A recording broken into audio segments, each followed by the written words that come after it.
that era there, the golden thing about it is that you could move with far more lean budgets and you could be a bit more spontaneous, like with video shoots. For example, the Airbnb thing was a lot more simpler back then as well. So in terms of like logistics, that era, there's a bit of a purity to it. There was more of a run and gun approach. Just make things happen. Do you know what I mean? Like at the end of that video, man, I was shooting videos in front of chicken shops and so on and so forth, and then it's working. And I think as time evolves, you try to get a bit more creative. And you're learning lessons on the go. Like we did the original Abracadabra robbery video, for example. But these times we're thinking that we're Steven Spielberg's of this thing. We tried to make it into a movie with no performance shots.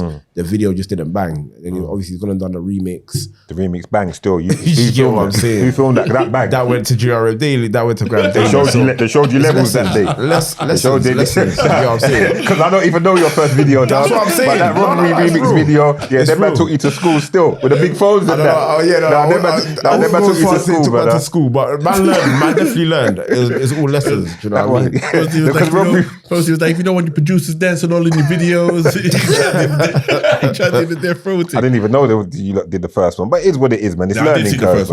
Definitely learning curve. I saw the first one, man. It's learning curve. I'm just running joke. Why is Bouncer on your neck right now? What's the issue? Like, why is it Mixtape Madness?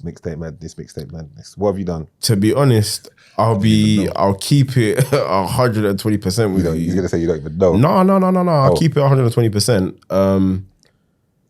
I know obviously there was a dynamic between him and Fumes the engineer. And then obviously, to my knowledge, I had a good relationship with Bouncer, I've got a good relationship with Fumes, right? So in the background, I'm having dialogue with them, I'm talking to them, and I'm hoping that I can try to reach some sort of... you're a kind of middleman? Yeah, I'm hoping I can try to reach some sort of amicable conclusion here, right? But from there, I guess whatever's happened has happened. He's reporting on certain incidences in the way he's chosen to report on them. I didn't really think nothing of it.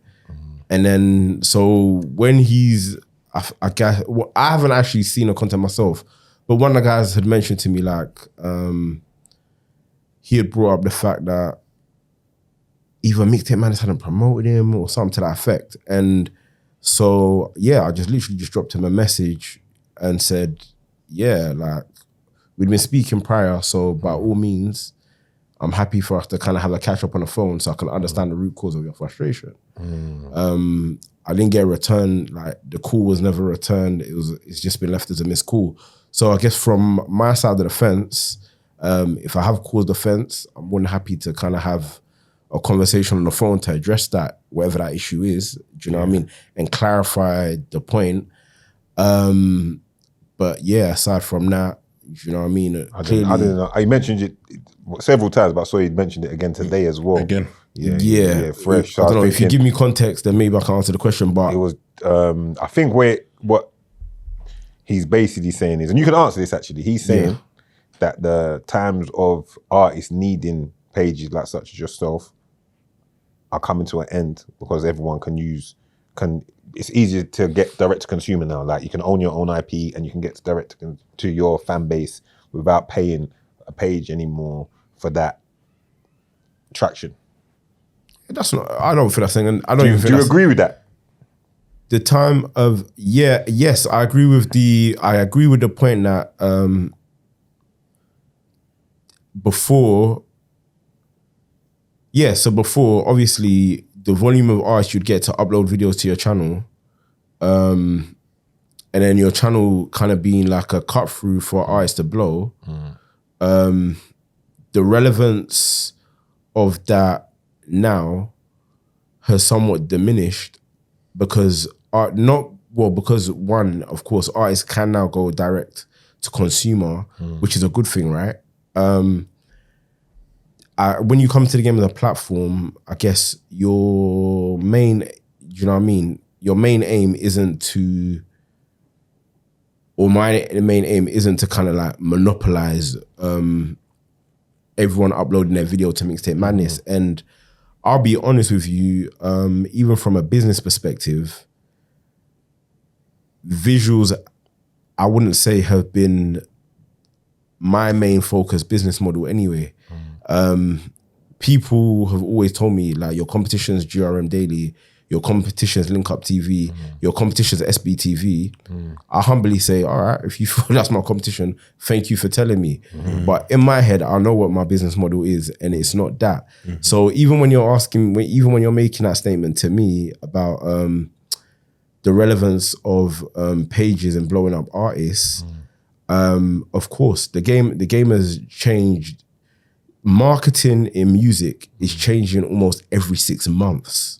Do you know what I mean? The music economy now is very, very fast paced. And I guess yesterday we were talking about YouTube. Today, if you go ask young people about how they're breaking their music, they'll tell you about TikTok and so on and so forth.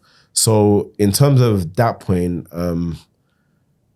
I guess I do understand I understand the point that he's making. I understand what he's saying.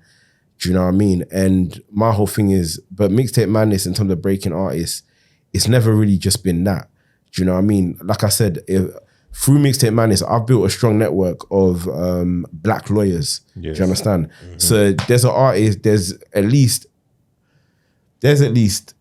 4 or 5 different artists that can tell you Kwabz via Mixtape Madness has either paid for my legal fees, has put up bail money, or has got a lawyer to debrief and have conversations with me. Do you know what I mean? I hear it. And that's from people that have had cases with regards to drug cases. These are people that have had firearm cases, or I've just put them in contact with a lawyer so the lawyer can sit down with them and say like, my guy, you're mashing, you're moving, you're meeting a lot of women, and in my opinion, I'll tell I've spoken to a lawyer, and the lawyer knows she knows her name as well, where I've said like, I need you to speak to this artist because I think the galliting's getting to his head a little bit, and you need to kind of explain to him what certain traps he can fall in within this legal system, and why he just needs to be easy because of what's going on. And people don't see that. People don't see that side of the service that you provide. No, do you know what I mean? When you've got your kids in a car on a Sunday, and then you're getting that phone call saying like, bro, mad things happen now. Like, I'm at the Fed station. I need this. I need that. And you're just like, I'm about to try to take my kids. I'm trying to take my kids somewhere, but now I'm trying to multitask. Phone lawyers, send one of their team members to go to the police station to sort this out, to sort that out. People don't necessarily see that side of the fence. And that's why I'm saying YouTube for Mixtape Madness has been a massive kind of like shop front window, right? And even in terms of the service we provide for artists, the upload thing is there, of course, but the main focus is like you partner up with artists to collaborate, to create content. Do you understand? All right, when you say partner up, how do you work that? Because I say SL does 80 million views. Who gets the revenue? What's the revenue? Is there a revenue split, or is it we've already made an arrangement, this is coming to Mixtape Madness? There's different models. I guess there's different models with different artists that you're working with. But for context, this year alone, everyone's saying rap is dead. Mixtape Madness had a song that charted in the top 100. That was a garage song. Do you understand? Man didn't. When you go to the PC lines, I didn't put Mixtape Madness there. I let that artist get all the glory. Do you get what I'm saying?